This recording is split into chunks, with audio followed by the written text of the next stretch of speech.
Hi friends, we are in the open courtyard of Dublin Castle. The statue that you see is called Statue of Fortitude.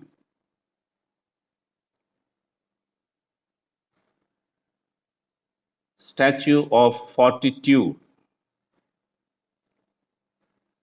And this is the Bedford Tower.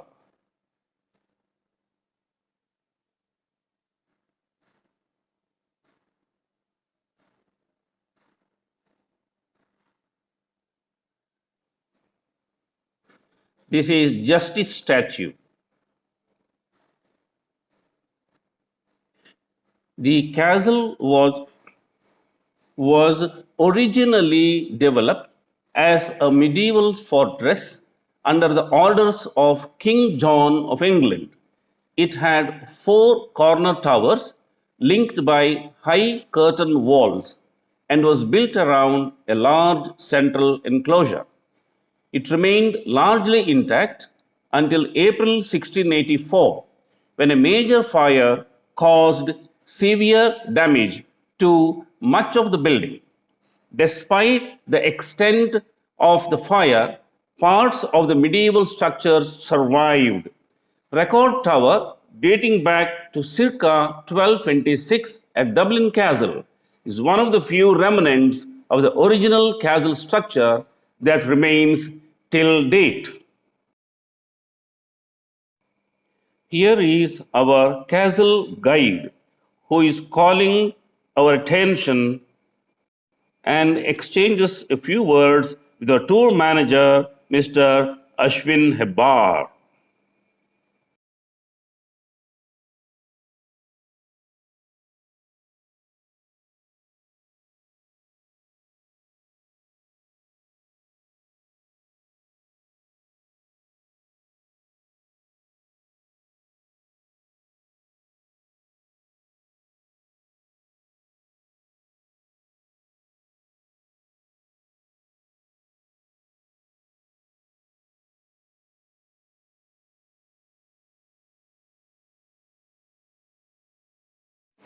I mentioned earlier that there was a fire in the castle.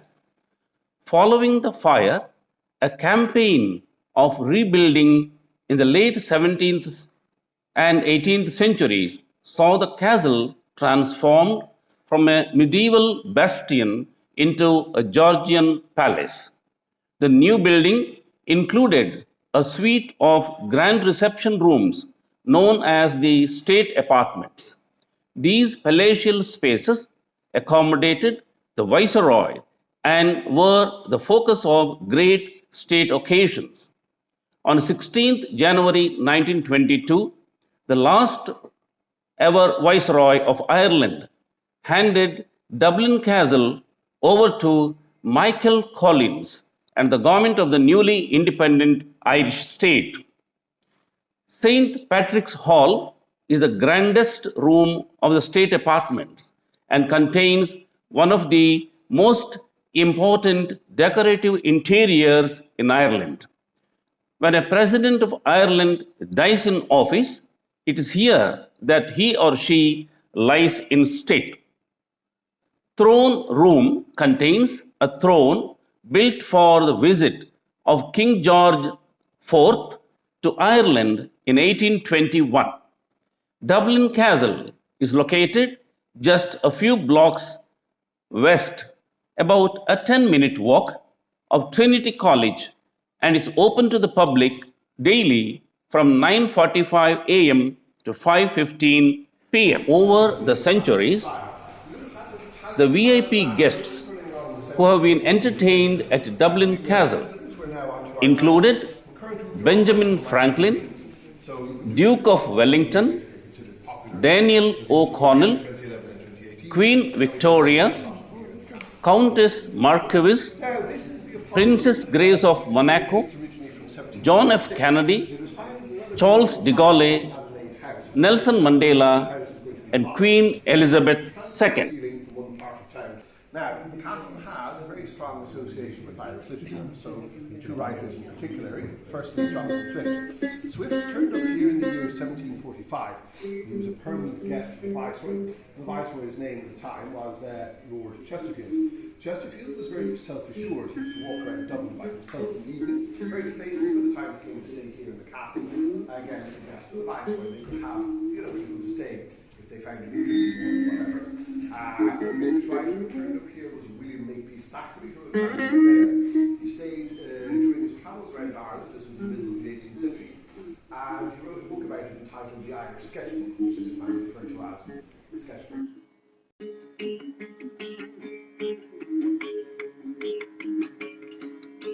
So, by the mid-1980s, they held a very large subdivision here. This is where the research was talking about itself. Part of the Bachelor of Gold, and from Washington, no gap to the planet. The flagpole,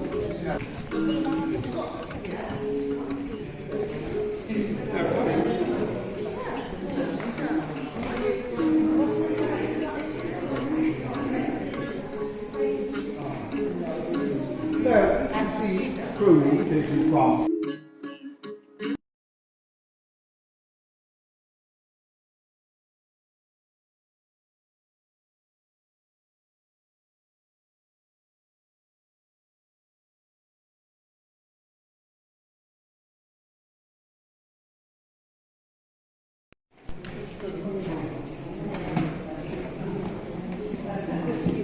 This is called the throne room.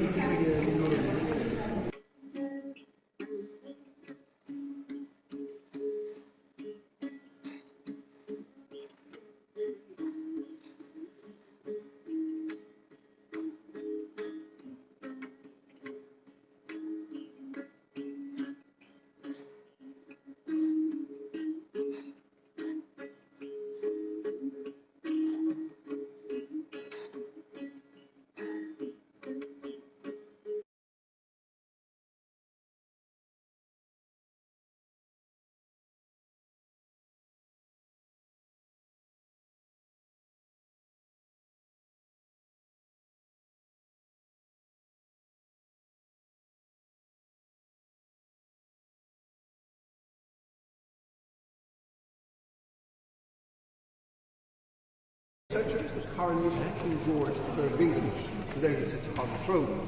Now this is all very flattering. George III looks like some sort of lake. Over here at the end is the surrender by the chieftains to King Henry II of England way back in 1171. The chieftains were the male leaders of the sort of important families at that time, and after they had been forced to surrender to Henry II, well that was it. Now, if you look at this direction, this is the